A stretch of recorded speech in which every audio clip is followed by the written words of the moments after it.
Let's go over the basic charts I'm going to use and a general layout of my watch list that I'm going to be using for the project.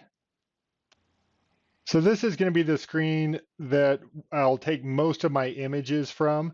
It's going to be this or kind of a combination of them. Let's look at each one and kind of what they tell me.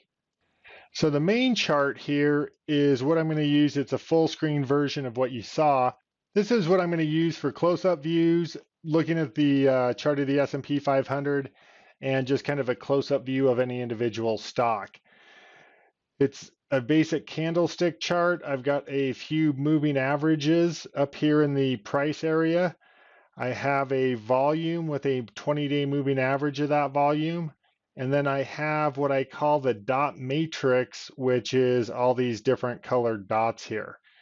And they're each explained here. The center one is volatility. The blue kind of purple one, or the one on each side of the gray one, shows me momentum and volume flow. The very top or very bottom one gives me a running strong or running weak reading based off of the RSI, and they're all laid out there. But that's going to be basically the main chart I'm looking at. A secondary one I may use every once in a while is one that has ATR bands on it. And then it also shows me an actual visual of the short-term momentum and the time segmented volume, which is the volume flow. The bands basically show how many ATRs away are you from the 20-day moving average. So the first bands are 1 ATR, the next bands are 2 ATR, and the third bands are 3 ATR. Same dot matrix, but then again a histogram of both momentum and volume flow. And I'll be using these. I have to open this up every once in a while to check for possible divergences.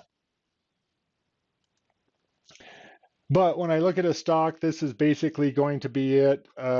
You get the main chart here. Over here is a weekly view of the same stock, just so I can get that larger term perspective. And then I've got this little comparison chart up here in the upper left-hand corner. And what that is something that compares three different things. The big blue line is the stock you're looking at. The black line is the S&P 500, and then the light blue line is the industry group that stock belongs to. So that's the main one I will be looking at on every time I look at a stock or put a chart in my notes for a stock. It's going to be this view of things. Now, as far as the kind of studying it and how I'm going to look at a few things as far as my watch list goes, is I have these broken into two different ones. The first one is what I'm going to be looking at when I do my market study. And it just shows a few of the basic things I want to look for as far as, is it strong or weak? What's going on with volatility? Is it having a pullback? And then as we come into the one I'll be looking at with the stock, a few more things jump in here as far as, when are the next earnings dates coming out? The flag column is how I can kind of highlight stocks within a watch list. Normally, if they're flagged, that means I could place an order on it today. So you'll hear me use the term flag ready stocks. And what that means is I click that little flag and it turns it blue. And that way I know those stocks literally could have orders placed on them today. Letting me know they're just ready within a watch list of other stocks. The other thing that's included here is a area for notes. So this will show me any notes I've taken on any of the individual stocks. That's really the big difference between the two.